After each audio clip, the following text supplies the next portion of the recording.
En 1926, un inventeur français a breveté un dispositif censé tripler les rendements agricoles. Ni produits chimiques, ni machines, juste un simple fil de cuivre captant l'énergie du ciel. Documents officiels, photos granuleuses et un comité britannique ont tous attesté de résultats impressionnants. Maïs de plus de 3 mètres de haut et citrouilles géantes. Puis, du jour au lendemain, cette technologie a disparu, comme effacée de l'histoire. On sait tous que de plus grosses récoltes nécessitent plus d'engrais. Mais que se passerait-il si l'on troquait une loi de la physique contre un sac de produits chimiques? Voici pourquoi la science qui se cache derrière ce fil et l'industrie qui l'a enterré pourraient bien bouleverser votre vision de l'alimentation. Justin Christophe Léo n'était pas un nom familier dans le monde scientifique. Agriculteur, expérimentateur et bricoleur infatigable, il était né en France en 1865. Au début des années 1920, il avait consacré des décennies à poursuivre une idée simple. Les plantes pouvaient prospérer non seulement grâce aux nutriments du sol, mais aussi grâce à une énergie invisible puisée dans le ciel. Il a consacré sa vie à la construction d'étranges dispositifs, de tiges métalliques, de spirales et d'antennes, misant sa réputation sur des résultats qui défiaient l'orthodoxie agricole. Le 26 octobre 1925, Christophe Léo déposa un brevet en Suisse pour ce qu'il appelait l'appareil céleste électromagnétique du tarot. Le document, portant le numéro CH 1000-648A et accordé en mai suivant, décrivait un système de plaques de cuivre et d'acier magnétique conçu pour capter l'électricité atmosphérique et la canaliser vers la Terre. Il ne s'agissait pas d'une simple théorie secrète. Le brevet est toujours archivé, un document légal qui décrit en détail chaque fil, chaque plaque, chaque connexion. La motivation de Christophe Léo venait des champs eux-mêmes. Il affirmait qu'avec son dispositif, l'avoine poussait jusqu'à 1,50 m de haut et que de vieux arbres mourants reprenaient vie. Il publia ses découvertes dans des livres et des revues agricoles, invitant quiconque souhaitait visiter ses jardins expérimentaux à les examiner. La presse française couvrit ses travaux, parfois avec scepticisme, mais souvent avec émerveillement devant les photographies et les schémas qu'il fournissait. Pour Christophe, la preuve devait toujours être publique, mesurée en récolte et non secrète. Bien avant l'avènement des engrais chimiques, il était convaincu que la nature fournissait déjà tout ce dont une plante avait besoin. Si seulement nous savions l'écouter. Son brevet demeure le témoin silencieux d'un chapitre oublié de l'histoire de la science, de la culture des aliments. Des photographies du milieu des années 1920 montrent des légumes qui semblent appartenir à un autre monde. Des citrouilles plus larges que des tonneaux, des choux presque aussi hauts qu'une personne. Ces images, publiées dans les livres et brochures de Justin, ont alimenté les rumeurs d'une percée qui défiait toutes les règles de la pédologie. Les photos paraissaient dans les magazines de jardinage français et les journaux locaux, souvent accompagnées d'affirmations de récoltes 2 fois plus abondantes que d'habitude, voire davantage. Pourtant, en dehors du cercle de Crystal Flow, rares étaient ceux qui pouvaient dire d'où provenaient ces images ou qui les avaient vérifiées. Le Comité britannique d'électrification, créé en 1918 sous l'égide du ministère de l'Agriculture, s'y intéressa. Au début des années 1920, le comité recueillait des rapports, examinait des images de culture et envoyait des observateurs sur le terrain à travers l'Europe. Sa mission était simple: distinguer le vrai du faux. Pendant près de 2 décennies, jusqu'en 1936, le comité a collecté des photographies de terrain, des relevés de rendement et des témoignages d'inventeurs comme Crystal Flow. Flux. Leurs rapports intermédiaires, estampillés non destinés à la publication, recensaient tout, des stocks d'orge géants aux dispositifs étranges qui poussaient dans les jardins français. Malgré la force des images, les dossiers du comité révèlent de nombreuses questions restées sans réponse. Aucun négatif original ni validation par un tiers n'ont été retrouvés pour les clichés les plus spectaculaires. Les photographies, bien que convaincantes, semblait toujours osciller entre preuve et légende. Derrière chaque cliché d'une récolte abondante subsistait un doute. Un simple fil de fer et une tige pouvaient-ils vraiment expliquer ces récoltes? Le document visuel exigeait des explications. La recherche de preuves scientifiques ne faisait que commencer. Chaque parcelle de terrain ouvert, du parc urbain au champ rural, se trouve sous une rivière d'électricité invisible. L'air au-dessus de nos têtes possède une charge électrique constante, positive dans le ciel et négative dans le sol. Les physiciens appellent cela le gradient de potentiel atmosphérique. Par temps clair, la différence de potentiel entre le ciel et la Terre est d'environ 100 volts par mètre d'altitude. Il ne s'agit pas d'un éclair, ni d'une décharge que l'on ressent, mais d'une tension silencieuse qui circule constamment comme une douce marée. Les plantes se dressent au cœur de ce champ. Leurs feuilles et leurs tiges, recouvertes de poils microscopiques et de cire, agissent comme des conducteurs naturels. Chaque brin d'herbe, chaque germe de haricot capte silencieusement la charge électrique de l'air. Les racines enfouies dans la terre se connectent à la borne négative de cette gigantesque batterie naturelle. La plante elle-même devient une antenne vivante reliant le ciel et la terre. Il ne s'agit pas d'une simple image poétique. Ce flux d'électricité est mesurable. Lors de certaines expériences, une tige de cuivre enfoncée dans le sol enregistre un faible courant. Preuve que l'air et la terre échangent des charges, même par temps calme. Le gradient de tension peut varier selon les conditions météorologiques, mais le schéma de base reste le même. Ciel positif, terre négative, une différence toujours présente. Pendant la majeure partie de l'histoire, ce champ magnétique de fond est resté inaperçu. Mais au début du XXe siècle, des expérimentateurs comme Christoffel se sont demandé si les plantes avaient besoin de plus que de l'eau et des nutriments. Ils se sont demandé si ce courant silencieux pouvait être capté, exploité ou amplifié. L'idée était simple. Si chaque plante est une plante et déjà une antenne, que se passe-t-il si on lui en donne une meilleure? Un fil de cuivre, par exemple, est bien plus conducteur qu'une tige ou une feuille. Planté dans le sol, il capte plus efficacement l'énergie atmosphérique et la canalise directement vers les racines. Le champ électrique naturel de la Terre est subtil, mais omniprésent. Comprendre cette énergie invisible est la première étape pour saisir comment un simple fil peut transformer l'univers du jardin. À l'intérieur de chaque plante, une conversation silencieuse se déroule dans le langage de l'électricité. Les racines, les tiges et les feuilles ne transportent pas seulement de l'eau et des nutriments. Elles transmettent de minuscules signaux électriques, appelés potentiels d'action et potentiels de variation, qui se propagent à travers les cellules à la vitesse de la vie. Ces signaux ne sont pas aléatoires. Ils agissent comme des messagers, déclenchant des changements dans la croissance, la photosynthèse et même la façon dont une plante réagit au stress ou à une blessure. Lorsqu'une feuille de tomate est blessée, par exemple, une onde électrique se propage le long de la tige, alertant les cellules distantes afin qu'elles préparent leur défense.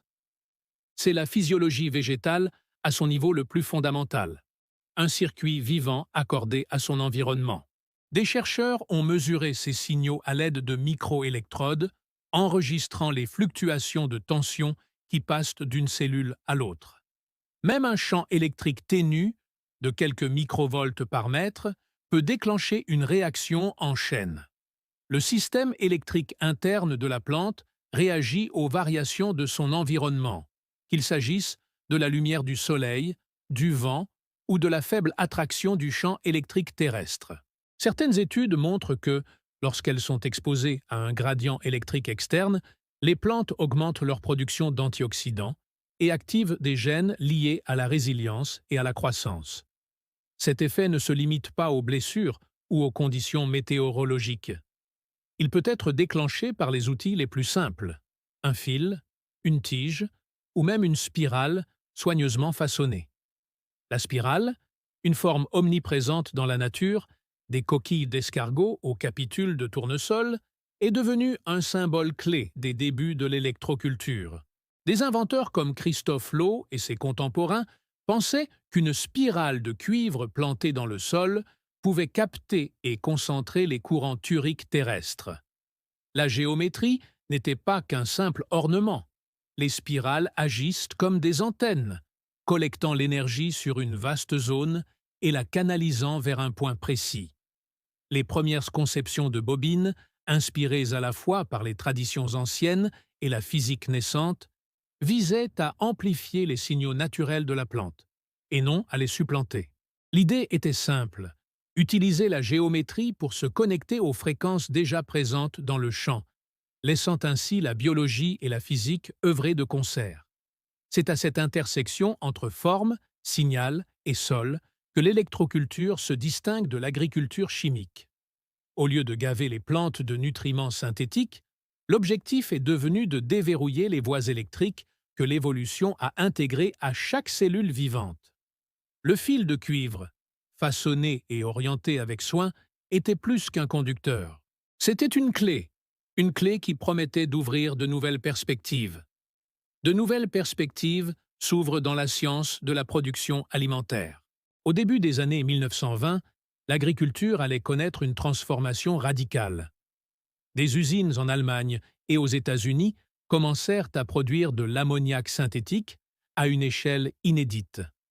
Le procédé Obos, jadis un secret de guerre, remplissait désormais wagons et cargos de sacs d'engrais chimiques. La production passa d'un peu plus d'1 million de tonnes par an à près de 20 millions de tonnes par an en 1960, faisant chuter le prix de l'ammoniac de 100 $ la tonne à moins de 30 $ la tonne. Mais la véritable innovation ne résidait pas dans la chimie, mais dans le modèle économique. Les agriculteurs qui utilisaient auparavant du compost ou un fil de cuivre jetable se retrouvaient face à un nouveau type de contrat: acheter de l'engrais chaque printemps sous peine de voir leur récolte diminuer. L'abonnement était intégré. Chaque saison, un nouvel achat. Chaque année, une nouvelle facture. Le marché s'est développé à mesure que de plus en plus d'agriculteurs s'y inscrivaient, attirés par la promesse de rendements supérieurs et d'applications faciles. L'industrie des engrais est devenue un géant. Ses profits étaient liés aux ventes annuelles et non à des solutions durables. Dans cette nouvelle économie, une méthode qui fonctionnait indéfiniment avec un simple fil de fer n'était pas seulement une alternative, c'était une menace. Les rédacteurs et les universitaires ont tracé une ligne dans le sol. Les colonnes des journaux ont commencé à traiter l'électroculture comme une curiosité, et non comme une discipline prometteuse. Les gros titres s'appuyaient sur des expressions telles que « miracle » et « méthodes excentriques », assimilant souvent les travaux de Christophe aux machines à mouvement perpétuel et autres curiosités scientifiques.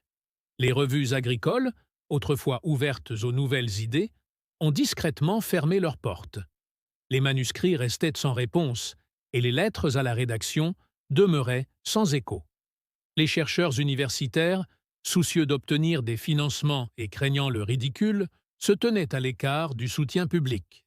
Les conclusions du comité britannique d'électroculture, estampillées non publiables, atteignaient rarement le grand public. Dans les cercles les plus influents, l'électroculture a été discrètement reléguée au rang de science marginale. Le débat s'est déplacé des possibilités de la méthode à sa pertinence même. À la fin des années 1930, l'histoire des fils de cuivre et de l'énergie atmosphérique n'était plus qu'une note de bas de page et une légende. La question de la preuve s'est estompée, remplacée par un accord tacite s'était dégagé. Certaines expériences étaient trop étranges pour être abordées en société. La recherche de preuves modernes et solides devrait attendre une autre génération. Ces dernières années, la recherche de preuves s'est déplacée des anciens brevets et des photos de jardins vers de vastes étendues de terres agricoles. En Chine, des chercheurs de l'Académie chinoise des sciences agricoles ont entrepris de tester l'idée de l'électricité atmosphérique à une échelle jamais vue auparavant. Leur expérience a couvert 3600 hectares, une superficie supérieure à 6000 terrains de football, grâce à des câbles à haute tension suspendus au-dessus des cultures. Ce système ne nécessitait ni engrais ni pesticides. Il exploitait le champ électrique naturel entre le ciel et la terre, comme l'avaient imaginé les premiers pionniers, mais à une échelle capable d'alimenter une ville. Les résultats étaient impressionnants. Sur les parcelles expérimentales, les rendements ont augmenté de près de 30%. Cela signifiait plus de blé, plus de riz, plus de légumes, sans ajouter une seule goutte d'engrais synthétique. Le résultat le plus surprenant n'a pas seulement été l'augmentation des récoltes. L'utilisation de pesticides a chuté de façon spectaculaire, dans certains cas de 70 à 100%. Les agriculteurs ont constaté une diminution du nombre d'insectes et une amélioration de la santé de leurs plantes, même dans des régions où les ravageurs étaient autrefois impossibles à contrôler. Ces résultats étaient tangibles et mesurables. Il ne s'agissait pas d'une expérience menée dans un jardin ou d'une simple chance.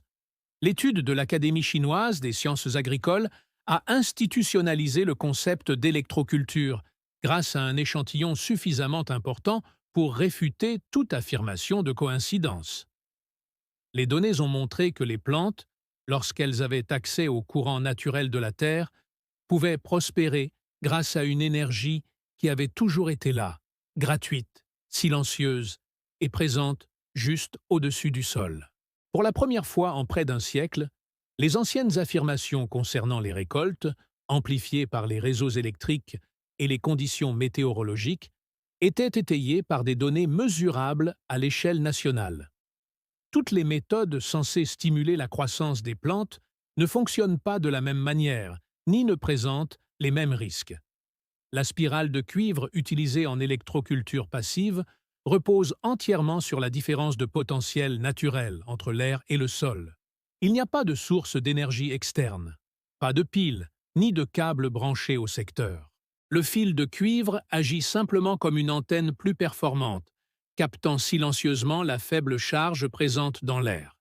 Cette approche contraste fortement avec les systèmes motorisés qui font circuler un courant électrique à haute tension dans les champs. Ces systèmes utilisent des transformateurs ou des générateurs pour envoyer de forts courants électriques dans des fils suspendus, parfois à des milliers de volts. Bien que de tels dispositifs aient produit des résultats mesurables lors d'études contrôlées, ils comportent des risques importants et dangereux. L'exposition directe aux lignes à haute tension peut provoquer des chocs électriques, des incendies ou endommager des équipements sensibles. Même une petite erreur de câblage peut transformer une expérience de jardinage en une situation dangereuse. Les spirales de cuivre passives, en revanche, sont aussi simples qu'une girouette. Elles ne présentent aucun danger électrique pour les personnes ou les animaux domestiques et n'interfèrent pas avec les appareils électroniques environnants. La seule énergie qu'elles captent est celle que la Terre et le ciel fournissent naturellement. Cette distinction est importante. Confondre les deux méthodes pourrait entraîner des accidents ou une déception si l'on s'attend à des résultats spectaculaires d'une bobine artisanale branchée à une batterie de voiture. La sécurité et la simplicité de l'électroculture passive font partie de son attrait.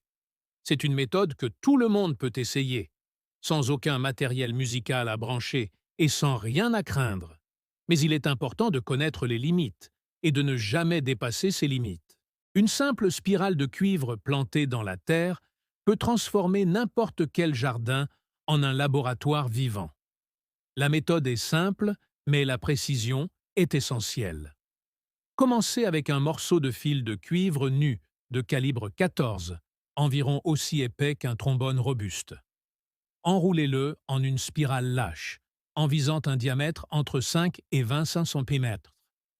Certains jardiniers utilisent une cheville en bois de 12 à 16 mm de diamètre comme gabarit pour maintenir la spirale régulière. La spirale finie doit avoir au moins 3 spires d'espace pour permettre à l'air et à la lumière de circuler. Une fois la spirale formée, enfoncez la cheville dans la terre de manière à ce qu'elle repose à 10-15 cm de profondeur, son extrémité supérieure affleurant la surface.